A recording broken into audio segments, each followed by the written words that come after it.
Hello, hello, je suis très heureuse de te retrouver aujourd'hui pour un nouvel épisode. Et aujourd'hui, nous allons parler amour et guérison. Le thème de notre émission aujourd'hui sera guérir avec Dieu pour aimer à nouveau. Qu'est-ce que ça veut dire ? Certainement, tu es peut-être déjà tombée amoureuse et si tu es déjà tombée amoureuse, tu as peut-être déjà connu un chagrin d'amour. Pas ces petits chagrins qui durent quelques minutes, quelques jours, qui passent très rapidement et qui ne nous bouleversent pas. Non, quand je parle de chagrin d'amour, je parle de ce chagrin qui te bouleverse et qui vient un peu rabattre les cartes de ta vie parce que tu te dis, mais attends, finalement, est-ce que tous les hommes sont mauvais ? Pourquoi j'ai fait ce choix de donner mon cœur à cet homme ? Et clairement, je n'ouvrirai plus mon cœur à qui que ce soit. Et peut-être que ça va même plus loin, peut-être que ça va jusqu'à la colère vis-à-vis de Dieu. Tu l'auras compris, c'est un chagrin qui va durer dans le temps et qui te donne cette impression que le chapitre n'est jamais terminé. Et en plus, plus tu vas voir ton ex être heureux, se reconstruire, être épanoui, plus tu vas être en colère et déprimé. Sache que si c'est ton cas, si tu passes par une période comme celle-ci, c'est tout à fait normal. Mais est-ce qu'on est obligé de rester coincé dans cette période ?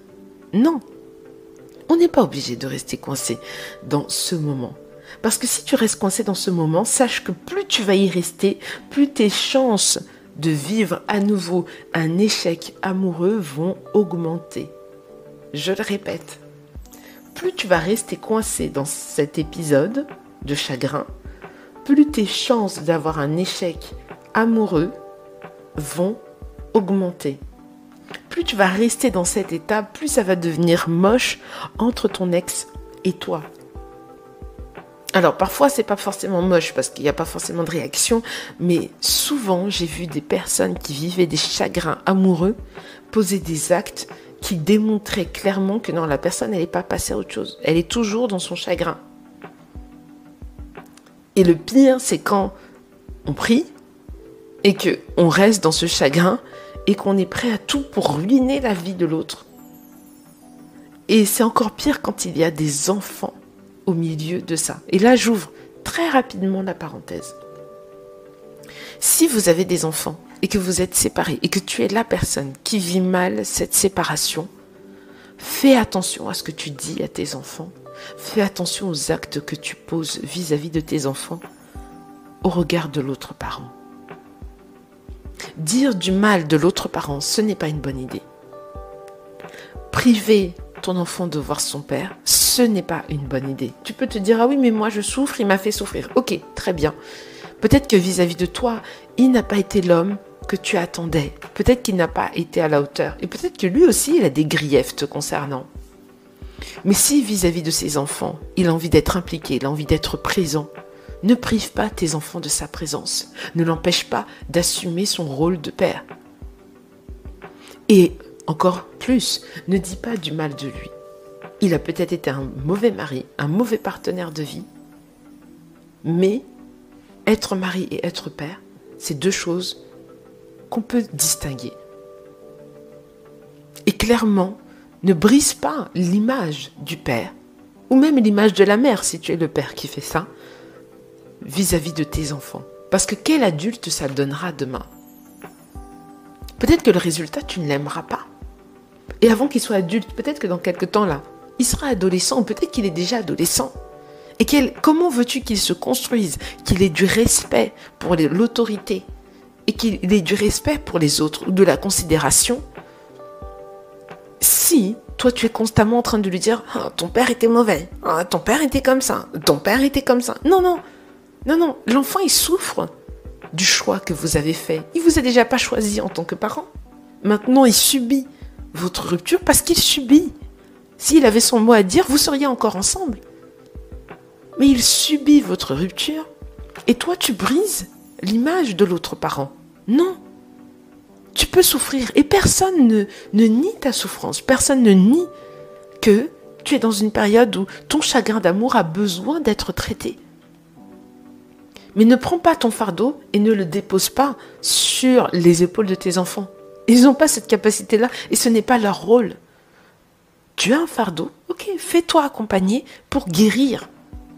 Parce que ça, c'est ce que Dieu attend de toi, c'est que tu guérisses. Parce que si Dieu ne t'a pas mis le don de célibat, dis-toi que tu vas te remarier. Dis-toi que tu vas rencontrer cette personne avec qui tu vas pouvoir vivre les promesses de Dieu. Mais cela est conditionné au fait que tu guérisses. Donc, tes enfants et leur père ou leur mère, c'est une chose.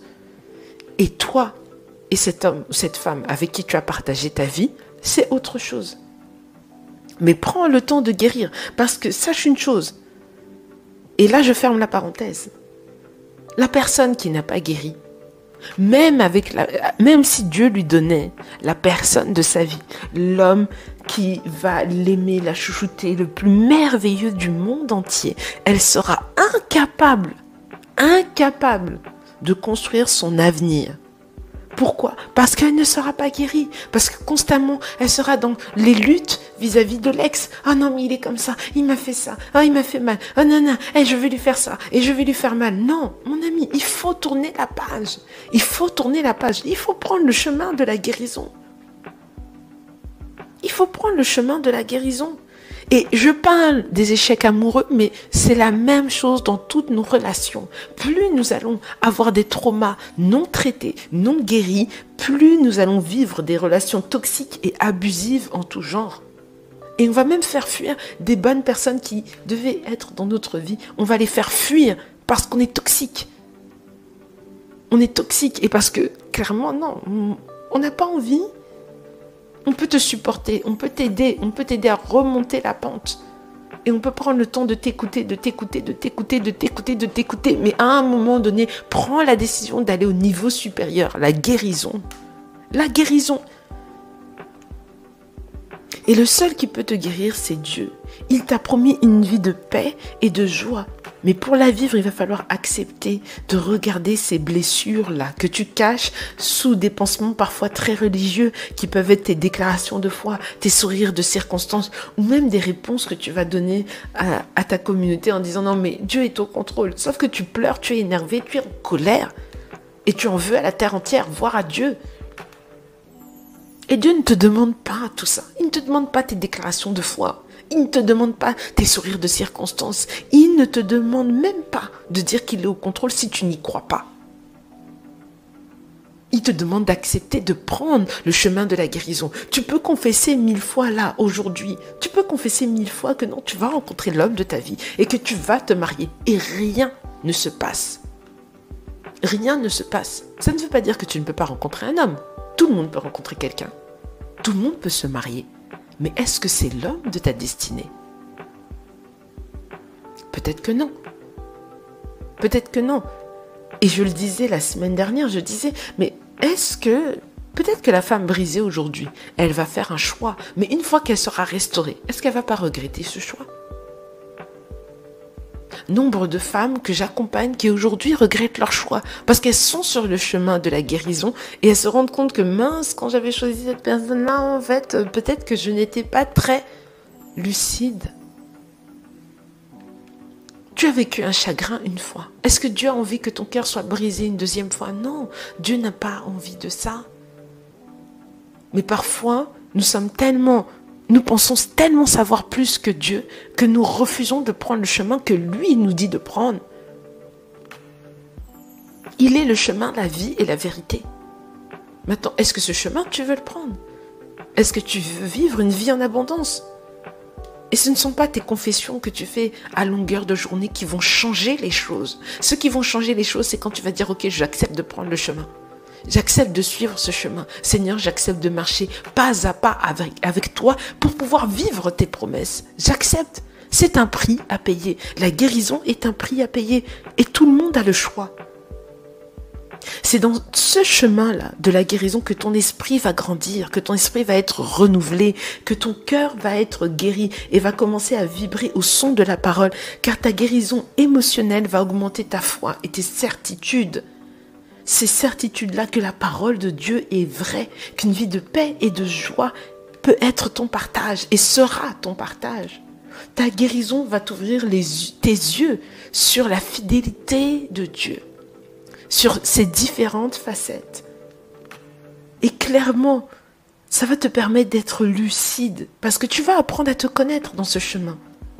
Ne pense pas qu'il s'agit seulement de regarder « Ah, j'ai eu mal là, le Seigneur regarde, et puis vous faites le chemin, et tu es guéri. » Non, tu vas commencer à te connaître, tu vas commencer à élever tes standards, à te dire « Seigneur, vu la personne que je suis, moi j'ai besoin de ça, je suis capable de donner ça. » Et tu vas vouloir donner au lieu de vouloir combler un désert affectif.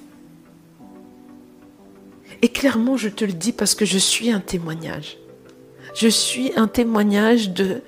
On peut passer par ce chagrin d'amour et être restauré.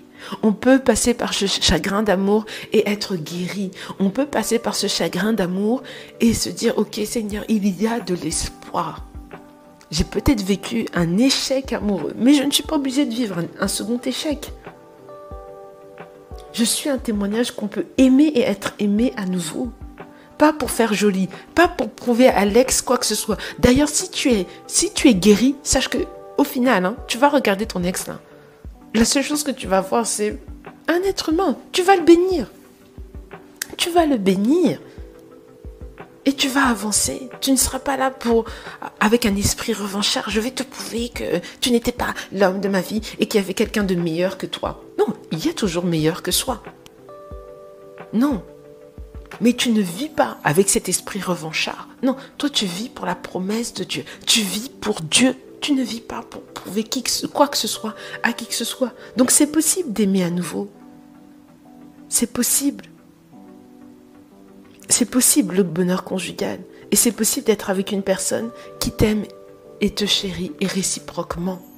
À condition d'accepter de prendre le chemin de la guérison. Je te laisse sur ces quelques mots et je prie que ces mots t'aient béni. N'hésite pas à poser des questions si tu en as, à faire part de tes commentaires, que ce soit sous la vidéo YouTube ou dans le groupe Facebook Les Radieuses. Et je te répondrai dès que possible. Et sur ce, je te souhaite une belle journée. Prends soin de toi et que le Seigneur te bénisse.